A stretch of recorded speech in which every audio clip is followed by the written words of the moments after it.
Le Deutéronome, chapitre 30.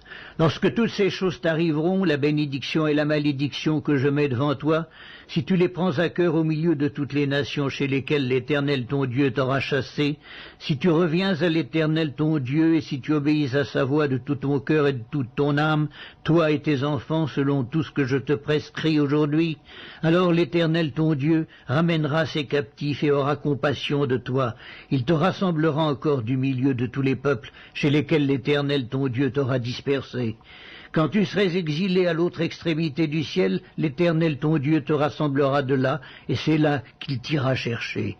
L'Éternel ton Dieu te ramènera dans le pays que possédaient tes pères, et tu le posséderas. Il te fera du bien et te rendra plus nombreux que tes pères. L'Éternel ton Dieu circoncira ton cœur et le cœur de ta postérité, et tu aimeras l'Éternel ton Dieu de tout ton cœur et de toute ton âme, afin que tu vives. L'Éternel ton Dieu fera tomber toutes ces malédictions sur tes ennemis, sur ceux qui t'auront haï et persécuté. Et toi tu reviendras à l'Éternel, tu obéiras à sa voix, et tu mettras en pratique tous ces commandements que je te prescris aujourd'hui. L'Éternel ton Dieu te comblera de bien en faisant prospérer tout le travail de tes mains, le fruit de tes entrailles, le fruit de tes troupeaux et le fruit de ton sol.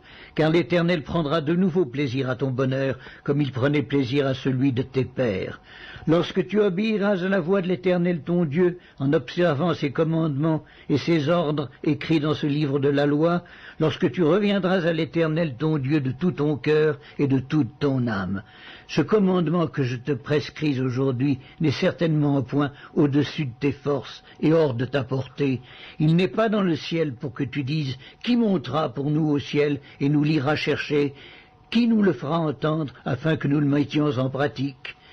Il n'est pas de l'autre côté de la mer pour que tu dises « Qui passera pour nous de l'autre côté de la mer et nous l'ira chercher? Qui nous le fera entendre afin que nous le mettions en pratique ?» C'est une chose au contraire qui est tout près de toi, dans ta bouche et dans ton cœur, afin que tu la mettes en pratique. Vois, je mets aujourd'hui devant toi la vie et le bien, la mort et le mal, car je te prescris aujourd'hui d'aimer l'Éternel ton Dieu, de marcher dans ses voies et d'observer ses commandements, ses lois et ses ordonnances, afin que tu vives et que tu multiplies, et que l'Éternel ton Dieu te bénisse dans le pays dont tu vas entrer en possession. Mais si ton cœur se détourne, si tu n'obéis point, et si tu te laisses entraîner à te prosterner devant d'autres dieux et à les servir, je vous déclare aujourd'hui que vous périrez, que vous ne prolongerez point vos jours dans le pays dont vous allez entrer en possession après avoir passé le Jourdain. J'en prends aujourd'hui à témoin contre vous le ciel et la terre. J'ai mis devant toi la vie et la mort, la bénédiction et la malédiction.